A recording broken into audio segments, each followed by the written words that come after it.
After my wife died, I kicked her son, who wasn't my blood, out of my house.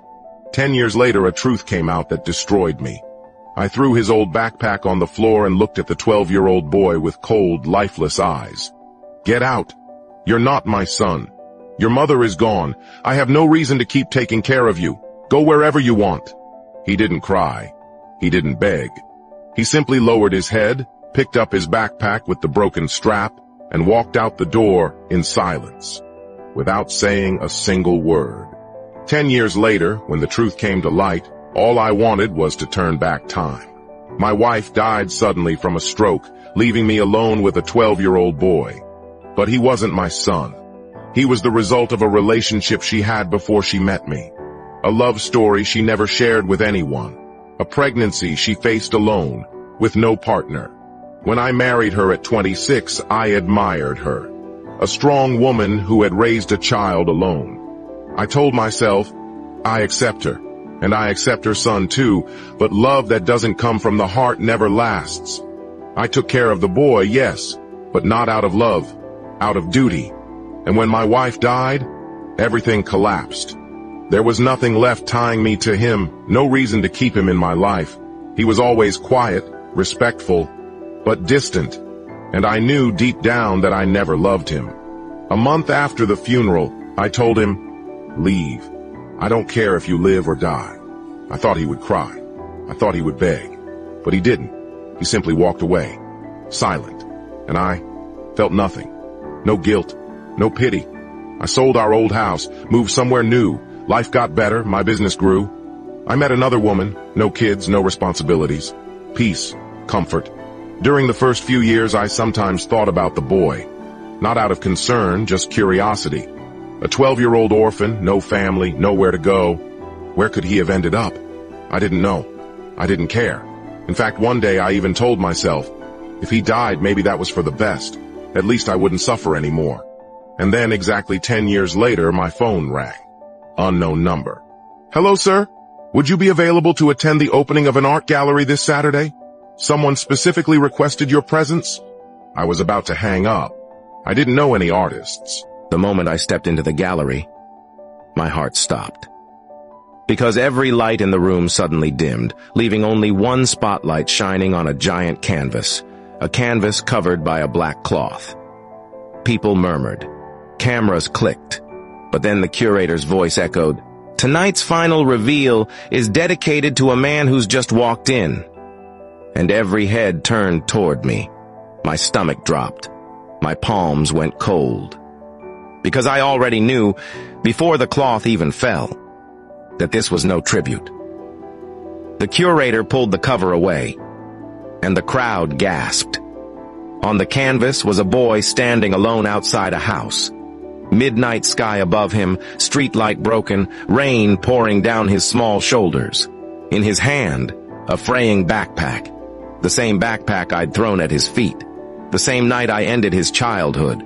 My knees almost buckled. Then a voice behind me said, calm, steady, too familiar. Looks real, doesn't it? I turned, and there he was. The boy I abandoned. Now a man, taller, sharper, older, but with the same quiet eyes. He didn't smile, didn't glare. He just looked at me like he was finally seeing the ghost that used to haunt his sleep. I painted that night, he said, because it was the last time I expected anything from you. I swallowed hard. But I didn't bring you here for revenge, he continued. No, something worse. He walked to the next painting and flicked on a small lamp. Under the light I saw it, another canvas, small, simple, and carrying a signature in the corner, his name, and my last name. He glanced at me. I kept your name, he said, because she loved you, and I wanted to keep whatever pieces of her I could. My eyes burned. You don't have to stay, he added. You don't owe me anything. I just needed you to see what you left behind, so I can finally move forward. He turned to leave, and before I even realized it, the words ripped out of me. I'm sorry, son. He stopped, but he didn't turn around. Not yet. He turned back slowly when he heard me call him son.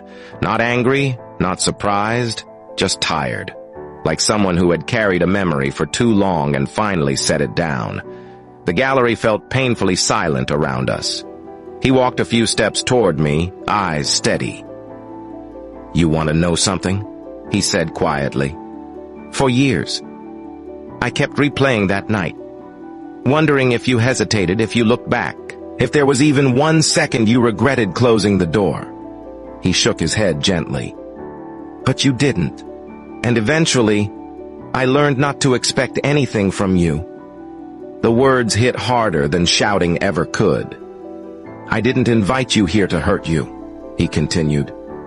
I invited you because I needed to face the past instead of letting it follow me into every painting, every decision, every room I walked into.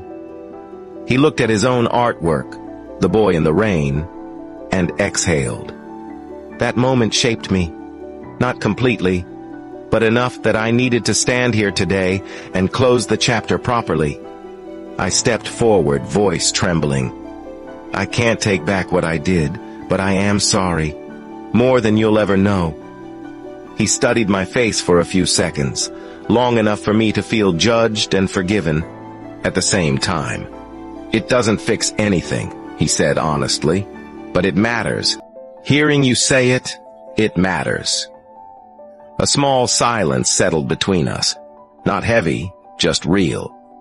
So, what happens now? I asked. He gave a faint, bittersweet smile. We don't pretend we're father and son, he said.